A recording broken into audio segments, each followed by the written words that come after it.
আজকের গল্প ভয়ঙ্কর ব্রিজ। সেবার অনেকদিন পর ঈদের ছুটিতে বাড়িতে গেছি। আর বাড়ি যাওয়া মানে বাড়িতে থাকি বা না থাকি, সুখচাঁদ চাচার দোকানে প্রতিদিন যেতেই হবে। বিশেষ করে আমি আর আমার এক জ্যাঠতো ভাই রবিন প্রতিদিন বিকালে মোটরসাইকেল নিয়ে চাচার দোকানে চলে আসতাম। তারপর সারা বিকেল সন্ধ্যা বন্ধুদের সাথে আড্ডা আর ছোট ভাইয়ের সাথে গল্প করে রাত 8টা-9টা নাগাদ চলে আসতাম। আমার গ্রামের বাড়ি থেকে সুখচাঁদ চাচার চা স্টলে আসা যাওয়ার এক পথে বিল পাড়ি দিতে হতো। বিলের মাঝখানে এই রাস্তাটায় প্রায় 1.5-2 কিলো পুরোটাই ফাঁকা, আশেপাশে কোনো বসত বাড়ি নেই। যেদিকে তাকায় শুধু বিস্তীর্ণ ফসলি জমি আর পাকা রাস্তার দুপাশে মাঝারি গাছে লাটিম গাছ, কোথাও কোথাও 2-1টা শিশু কিংবা বট গাছ পর্যন্ত রাস্তাটাকে একটা আকর্ষণীয় দর্শনীয় স্থানে পরিণত করেছে। তবে বিশেষত বর্ষাকালে এই জায়গাটা আরও বেশি সুন্দর হয়ে ওঠে। তখন সমস্ত ফসলি জমি জলের নিচে চলে যায়, বিল বর্ষার জলে ভরে ওঠে। যেদিকে তাকাবেন শুধু জল আর জল। পশ্চিম দিগন্তে অস্তগামী লাল সূর্যটা কীভাবে বিলের জলে হারিয়ে যায় তাই দেখতে বিকালবেলা বড় ছেলে সহ বয়সী সমস্ত লোকজন এইখানে ভিড় করে। বিলের ওপর সৌন্দর্য দুই চোখ ভরে অবলোকন করে। এরপর সন্ধে বাড়ার সাথে সাথে একে একে ফাঁকা হয়ে যায় সব। আমাদের চলনের বিলের লোকজন এই জায়গায় বলে মিনি কক্সবাজার। যাদের কক্সবাজার দেখার সামর্থ্য নেই তারা এই চলাকালীন এর মধ্যেই কল্পনা কক্সবাজার দেখে নেই। কিন্তু এই অপরূপ সৌন্দর্যের মাঝে কোথাও কোথাও লুকিয়ে আছে অপ্রাকৃতিক কিছু ঘটনা, তা অনেকেই জানেন না। ছোটবেলায় দাদার মুখে এই বিলের মধ্যে ঘটে যাওয়া কিছু ভূতুড়ে গল্প শুনেছি, কিন্তু নিজের চোখে তা দেখব কিংবা আরেকটা নতুন কোনো ঘটনার সাক্ষী হব তা কোনোদিন ভাবিনি। যাই হোক, ঈদের বেশ কয়েকদিন পরেই ঘটনা এটা। সেদিন আমি আর আমার জ্যাঠতো ভাই সুখচাঁদ চাচার দোকানে যাওয়ার জন্য বের হলাম। বের হতেই বেশ দেরি হয়ে গেছে, কিন্তু সন্ধ্যা হোক আর যাই হোক, চাটমোহর না এলে আর সুখচাঁদ চাচার দোকানে চা না খেলে নয়। বাড়ি থেকে রওনা দিয়ে বিলের মধ্যে আস্তে আস্তে প্রায় বেলা ডুবো ডুবো ভাব।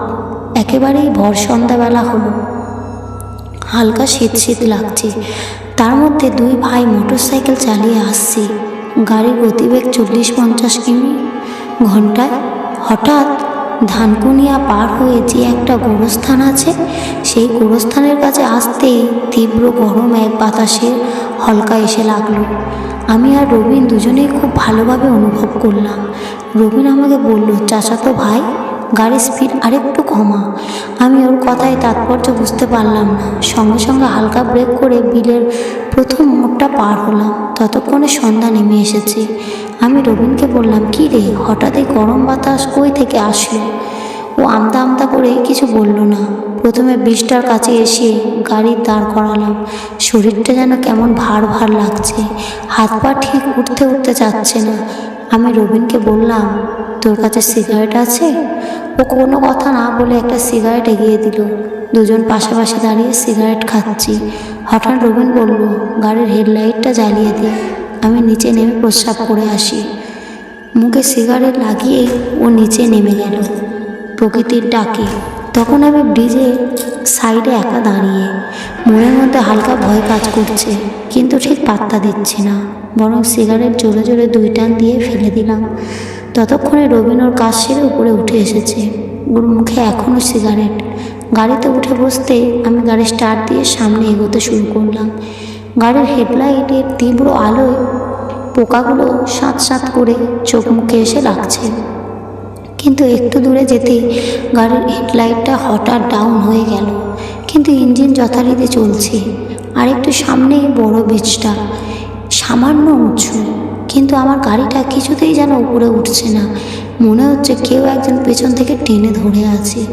আমি ভাবলাম উঁচু জায়গা বোধহয়, এমন মনে হচ্ছে। ক্লাচ ধরে ঘ্যাঁচ ঘ্যাঁচ গিয়ার কমিয়ে 2 গিয়ার নিয়ে আসলাম, কিন্তু তবুও যেন ইঞ্জিন ঠিক শক্তও পাচ্ছে না।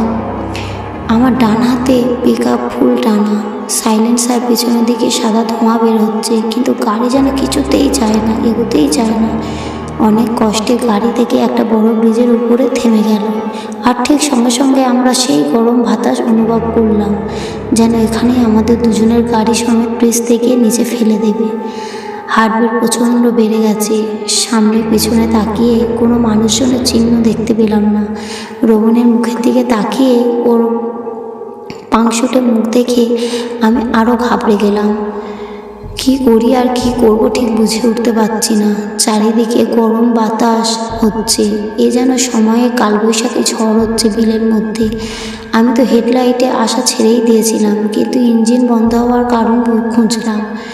ট্যাঙ্কি ঝাঁকিয়ে দেখলাম না, তেল তো আছে, অনায়াসে 100 কিলো রান করা যাবে। পার্কিং প্লাগ টান দিয়ে খুললাম। রবিনকে বললাম, মোবাইলে লাইট ধর। ও গ্যাস ম্যাচ বের করে লাইট ধরলো। না, সব ঠিক আছে। পার্কিং চেক করলাম, কিন্তু গ্লাক পার্স হচ্ছে না। আরও বেশি ঘাবড়ে গেলাম। এই শীতের মধ্যে দুজন ঘেমে অস্থির। শেষ পর্যন্ত সব আশা ছেড়ে দিয়ে রবিনের কাছে আবার সিগারেট চাইলাম। ও সিগারেট বের করে জ্বালানোর চেষ্টা করছে, কিন্তু এত বাতাসে কিছুতেই ম্যাচ লাইট জ্বলছে না। এদিকে আমার মনে হচ্ছে কেউ যেন বারবার আমার মুখ থেকে সিগারেট টান দিয়ে ফেলে দিতে চাইছে। আমিও দাঁত দিয়ে কামড়ে ধরলাম। তারপর বাতাসকে আড়াল করে অনেক কষ্টে সিগারেটটা জ্বালাতে পারি। আর সবশেষে আশ্চর্যের বিষয়, সিগারেটটা জ্বলে উঠল। অমনি চারপাশে উত্তাল হাওয়া শান্ত হয়ে গেল। বাইকের প্যাডেলে কিক করার সাথে সাথে গাড়িটা স্টার্ট। হেডলাইট একেবারেই হকহকা। মৃত শরীরে যেন আত্মা ফিরে পেলাম দুজন। সঙ্গে সঙ্গে গাড়িতে উঠে দিলাম টান। গাড়িতে বসার পর আরেকবার এই গরম বাতাসটা একটা ধাক্কা দিল। আর কানের কাছে কেউ যেন ফিসফিস করে বলল, তোর মা লাউয়ের পাতার যাও বিলাইছিল, এই যে দেখ বাইচা গেলি। আমরা দুই ভাই স্পষ্ট সেই কথা শুনতে পারলাম, সেই ফিসফিস আওয়াজটা। গাড়ি ছুঁয়ে শুকসার চাচার দোকানে এসে হাজির হলাম। রবিন আর আমরা দুজনে সারা শরীরে ঘেমে একাকার। শুকসার চাচা রবিনকে দেখেই বলল, বৌমার ঘরে চুরি করতে গেছিলি নাকি? কি আর বলবো তখন। বিলের মধ্যে ঘটে যাওয়ার সব ঘটনা খুলে বললাম সবাইকে। সবাই শুনে এবং আমাদের অবস্থা দেখে তো বকুল, গিয়াস, ইমরান, মিলল সবাই বলল, ভাই আজ আর বাড়ি যাওয়া লাগবে না, আজ 4 মোড়েই থাকবেন। বকুল বলল, চল আবার বাড়িতে আজ থাকিস। কি করা যাবে, অগত্যা সেই রাত বকুলের বাসাতেই থাকতে হলো। গল্পটি কেমন লাগলো কমেন্ট